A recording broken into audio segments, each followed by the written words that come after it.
you say anime arcs here, but I really hope it ain't Pokemon because Ash doesn't win any tournaments until later on. So please, don't use anime references on Bren here. You might just jinx it. Okay, we're not even getting there right now. I'm going to be controlling the situation before we get to Butters as well as Leo. So Bren Esports permanently banning away that Diggy. They definitely don't want a situation with the Survey time journey being popped up in those big fights that they're trying to win. So Natalia, Esmeralda, Matilda, what do you guys think? Yeah, rounding back into the draft here, this reminds me of the RRQ situation with Bren Esports. As soon as Bren Esports has proven that on an even battlefield, when you have access to what the standard metagame dictates, and even if you go off and go pick up what Wolf would like to call the sisters, right, with the carry in the core role, Bren still got you figured out. So right now, it looks like they want to play a fair game and force Burmese Ghouls to face the wrath of their momentum. And remember, this is a best of 7, so anything can happen in terms of drafting, and a lot of things will be adjusted as the games go by. Now, for Burmese Ghouls, I agree with Gideon. They shouldn't forget what they did on the first time they met. They beat Bren Esports clean 2-0. It's something to keep in mind here, and especially with the Burmese Ghouls on their final ban, the question is, are there enough tools that have been taken away from Bren to say, yes, I do not need to ban out this Boxia? But let's see, it's going to be the Claude, and I think that's a good number of tools, which either means one or two things. Either they're going to give Bren the question and say, hey, pick a lot of heroes that can actually bring your life back up, a lot of that spell vamp, concentrated energy, I don't care, I can pick the Boxia within first rotation if I have to, right, Contra? Yeah, definitely correct right there, as we have a lot of discussion on this Boxia. Now, it'll be even more interesting if Burmese Ghouls snatch it away in this sort of instance, because they've been able to play quite an enormous variety of tanks themselves, which can definitely throw Bren Esports off. So 2 picks and majority of the mages being banned away. We're already seeing the Benedetta come online after a long drought. All right, so yeah, we did miss out on the Benedetta. She made it through, and this time around, I think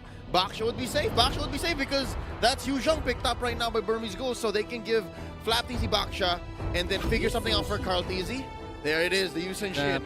A stable pick, it's going to give a lot of vision. Think about it. Think about it. Well, it is expected at this point. I don't know, I'm sorry. I'm still surprised sometimes. I've been doing this so long. The little things that make me happy. I understand. Okay, in comparison of the exchange, we do see Atlas. Yeah, okay, so let me get back to my point with Bren Esports. They have the Yisun Shin, they have the Selena. They have a lot of vision in terms of the map. Now, they can telegraph where Burmese Ghouls is gonna come from as long as they place those well-timed mountain shockers and those abyssal marks, make it in deep on the jungle side of Burmese Ghouls. Now, for the side of Burmese Ghouls, you would really see how much priority they give into these clashes, that they even pick an Atlas on the first phase of pickings. I mean, Burmese Ghouls just want to put Bren in an awkward spot here. They saw them perform on it, so okay, if you can work well with it, let's take it away and make sure that we punish you later on into the game. And they're also going to take on the Sylvana. Great ban coming in for the Burmese Ghouls here, just to ensure that, hey, Bren, even if you do throw Boxer into the side lane to deal with our Yuzhong, we're going to take away obvious flex picks here and kind of force Boxia into that side lane without having to pose too many questions of whether or not he's going to be put as a support. Yeah, so far, Bren has proven that, yes, every time we pick the Baksha, it's mostly to just keep fights fair and get regen down to an all-time low. And that's what this metagame currently has been, right? Like, people living to 1 HP, getting away, and forcing long, drawn-out fights. And ever since Flap Teasy has figured out, hey, I can be bold with this, I can just force people into fights and win duels even, then yeah, it's all the better. Hayabusa banned out here by Bren Esports. They're starting to out Ace. Yeah, and Ace is running low on these sort of alternatives, and they definitely know how to target ban the right hero here and forcing them to actually go the marksman route in towards the jungle. Do you think this is going to be a smart move coming from inside of Bren Esports, Gideon? marksman route. I think at this point in time, going the marksman route is your safest bet here. And, you know, making sure that you have the Ishin Shin on your side for the side of Bren, that's totally fine. But the Burmese Ghouls, they still have options like the Wanwan. Banning out the Alice, kind of giving me the vibes that Wanwan might be the option that that Burmese Ghouls want to first pick. And do keep in mind that Benedetta jungle is still a thing. Exactly. That is the same adjustment. Let's say that Bren Esports just goes ham on taking out these ace heroes.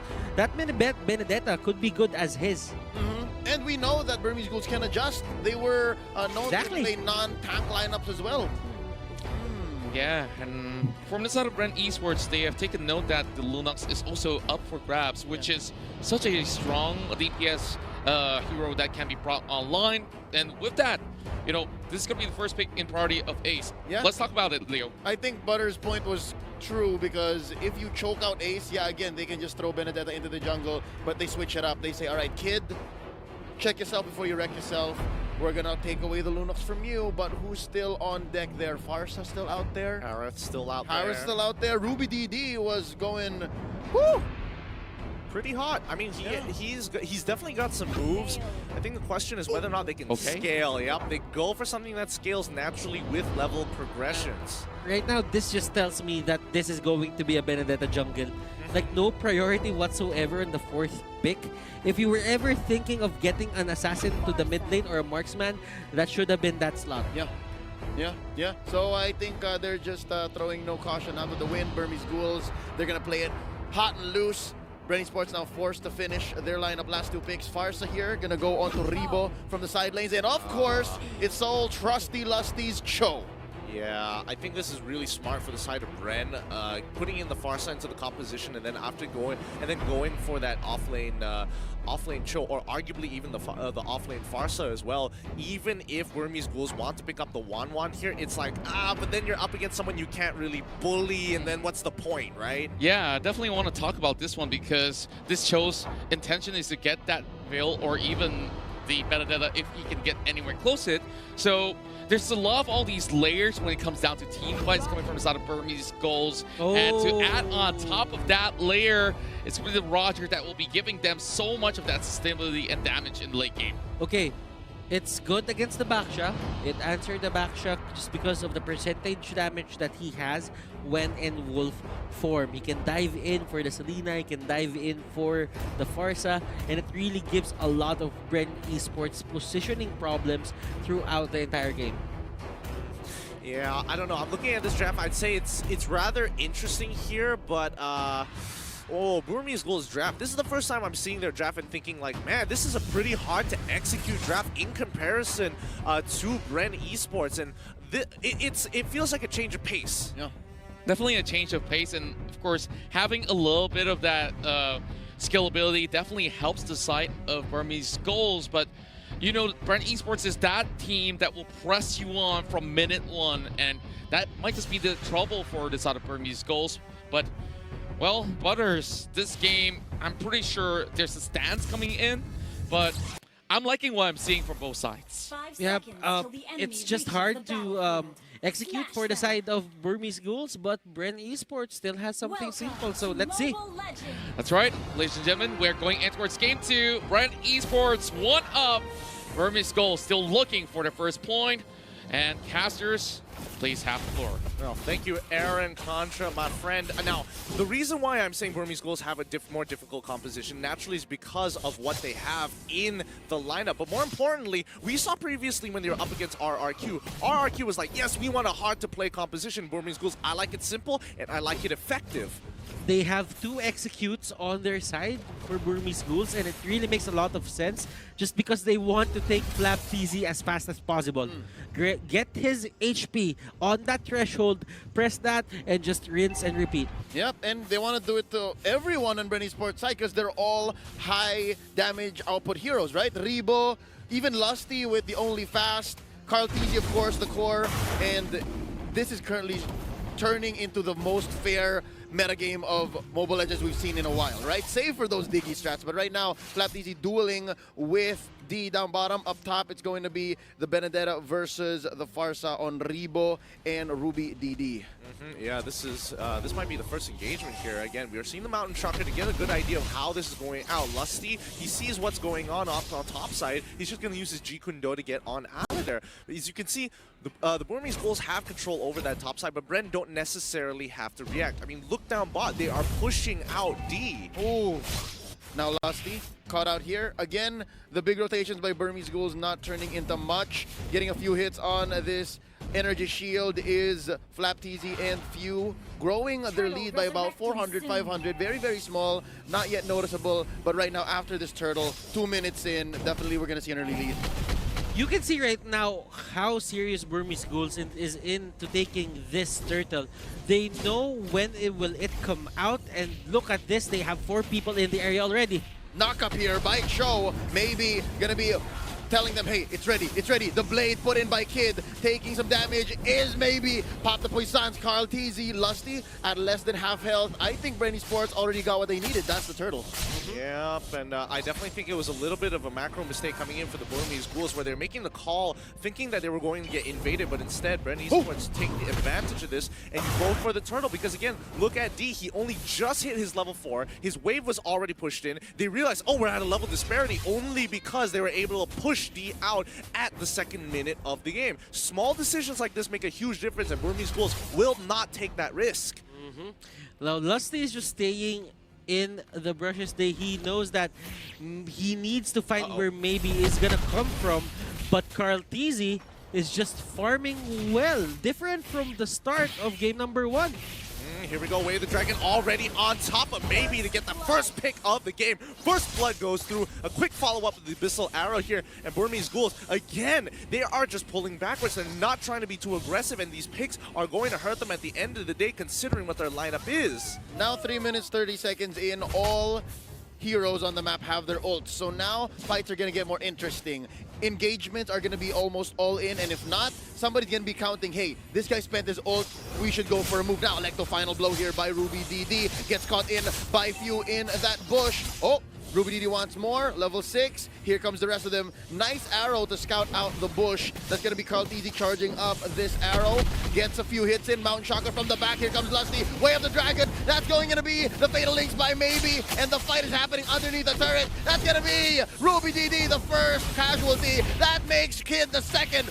That's Rebo getting double. Maybe is next. D coming in with the Black Dragon form, and Carl TZ is in his face. That's going to be Flapteasy coming in. No regeneration for you. 4 for none currently, and Ace is the lone survivor, dodging that arrow by just an inch. And right now, he has no choice but to go down. The wipeout delayed by Bren Esports. They take it nonetheless. Burmese Ghouls, Bren Esports, they're playing each other's game. Bren Esports went to the territory of the side of Burmese Ghouls in terms of playstyle, and now they are serving the pain to the side of Burmese Ghouls. Now, Leo, I know you were, very iffy about specifically the Selena and how it's supposed to be executed here. Few legitimately won that entire fight, landing one of the most weaved through Abyssal Arrows to make sure it landed onto Ace. Full 3 seconds of lockdown, allowing Lusty to control the fight. But again, another one will occur. Same way with the Way of the Dragon, but I'm a believer. Ladies and gentlemen, Maybe gets knocked out. They trade out for Lusty, but it's worth it because it's a 3-4-1. Ace bites the dust. Now, back to what you were saying. This was yesterday, man. This was yesterday when the win rates were on an all-time low, and Ruby DD barely gets away with his life, spending his entire kit. I have this hunch that Ruby DD was looking at the map, just staying there, and he forgot that Bren Esports was still in the area. I mean, look at Carl TZ. He has literally 100% kill participation. 4 kills, 5 assists, making sure that that Mountain Shocker is getting maximum value. But check this out. The way that they initially started, Few is ensuring that every single time he doesn't necessarily need to be there. He just needs to stop the follow-up after the abilities occur. So, Fatal Links, whatever. Oh no, you're going to be throwing your Roger in? That's when I'm dropping the arrow. You also have to look at what Joe did, and Benedetta gets caught out. It's like he dashed into the arrow as well. Great conditioning here by Bren Esports. Oh, and they get another! Carl Teasy takes down Ace and maybe is running for his life. That's a double for the Prodigy. I don't need the Lancelot. Y'all gave me the YSS, and now Kid flickers back. Oh my goodness, if you would see the fights, how they happen. Lusty and Q, they're just playing out of their minds. D here getting controlled, arrow thrown out. D will escape, but there is a cut there by Lusty. And that is going to be another takedown. Paper the side of Bren Esports. My goodness, Few is just, I'm not gonna lie, there's not a few games where I'd say, there's not a, few games I would like to admit it, but this one, he's kind of smurfing. He really is kind of smurfing here. And Burmese Ghouls are playing so nervous around him. You know, Gideon, I get your point. I'm not a fan of the Selena 50-50 hit or miss as well, but for Bren Esports, if it works, it works. Numbers don't lie. If you're sitting at 13-1 at 7 minutes in, about 7K ahead, and you leave your opponents running like that, and you're drawing lines with the arrow, I couldn't ask for more if I was Bren Esports, but the Burmese Ghouls, they must be sweating it right now because I think after this last turtle is going to be Lord. What do they need to do? Do they need to take less fights? Do they need more defensive? Because they've already lost all their first-tier turrets. They need to start playing a lot more safer. They don't need to get caught out like this. The real big threat is going to be Lusty and Q, so as long as they have eyes on them, they don't necessarily need to do these aggressive plays. And Burmese Ghouls, once again, want to try and make this aggressive play happen. Oh, here we go. The fight has already begun with the turtle being taken out at the right second. Now D getting caught out in the middle of 3. That's going to be the Poissons in here by Flapteasy, stopping the regeneration. Oh, and we're going to see a triple. Are we waiting for it? That's maybe down by Rebo, and Ace is running away. Oh, he's not going to survive. That's Flapteasy getting him on the rollout. And right now, Bren Esports is feeling it. They could convert to a massive scale. Maybe 2 turrets, maybe 3. Who knows? They're unstoppable in this state.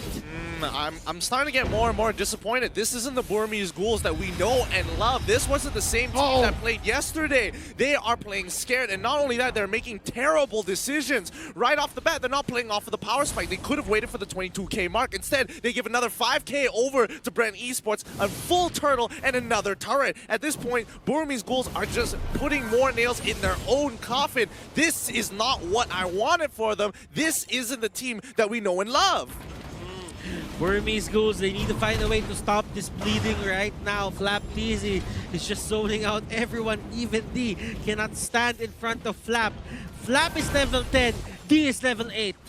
Huge gap here, huge gap. And the fact that Flapteasy knew that D was there went their way because he knew that it was the only thing left. And if anything, I'm sure he could have forced the Black Dragon form and wasted it for the next team fight. But right now, Ace! Oh, he thought he could get executed, but now it still counts as a kill for Few. It was a very good attempt, but now Burmese Ghouls, this is a situation where every single fight you really can't do anything, and Bren has the perfect lineup to start pushing their leads with the Farsa and as well as the Selena. Those two are so snowball-oriented, it's ridiculous. Rebo can scale. Unfortunately, Few may not scale as hard, but regardless, his utility is invaluable. Oh, wow. D retreats from the duel. He was going 1-1 against Flapteasy, and Rebo says, I gotcha, bro. Finishes it off with a feathered airstrike.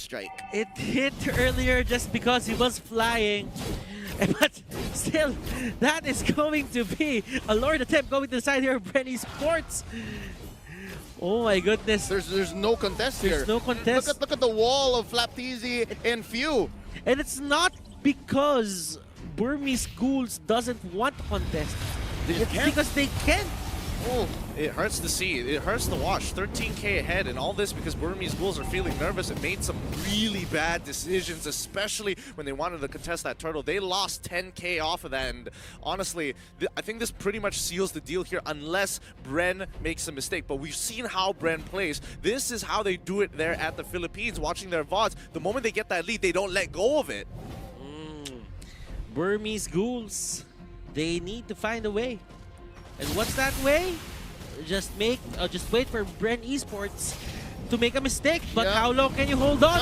Bren Esports is gonna force you to answer, and here we go. Feathered airstrike here by Rebo. They know now after 3 fights that have just gone sideways, they know that, hey, let's not force it. I know we're under our base. I know that they're certain, but hold up! Lusty with the way of the dragon. Ace gets eliminated. That's gonna be the trade though. Kid takes the show down, and now Ruby DD is feeling his life is in danger. And yeah, that's going to be the push onto mid lane. The inhibitor has been taken down, and they're sieging up top as well. You know, considering the situation, this ain't too bad, but now the Burmese Ghouls, it's an all or nothing push here as D tries to get another pick onto Kaltizi. They're trying their best. Ruby DD goes down. The killing spree puts Kaltizi in perfect position, and now this was their last attempt to try and go for a fight, and Bren is able to stand up tall. They're going to take all the inhibitors and force out the Burmese Ghouls to take one last fight to ensure they put the last nail in the coffin in this game. Oh, 2 defenders now, 3 in comes Ace, but there's no way taking this inhibitor with them. They're not keeping it, that is. Oh, I'm wondering if they can finish here. Bren Esports, they're all here, all 5. Bren Esports, they're gonna try, but there are a lot of buffs onto the side lanes, and they're just gonna go for the all-in. Yep, Kid taking out here. Kaltizi barely surviving. The shutdown onto Flaptizi. Oh, Ruby DD feels it. He can shut down Kaltizi, and indeed he does the execute. Pops the Yusun Shin, shutting him down 9, 1, and 8. Hold up, Rebo and Lusty, they're not done. Oh, what an alley-oop by Few from down south. It's just D left here to defend, and I don't think he can do it. Black Dragon form. He's gonna try. He's gonna try. He's going in for Few, and he knows that there's a wave here. Feathered air strike by Rebo. Feathered air strike by Rebo. Lusty knocking him up. There's some Shy energy, but it's not enough. That's the wipe out. We're waiting for a wave of minions, and here's one defender. Here's Kid. What can Kid do? Flame shot here by Few. He's gonna knock him up in just a matter of time. Ladies and gentlemen, Bren Esports takes game number 2.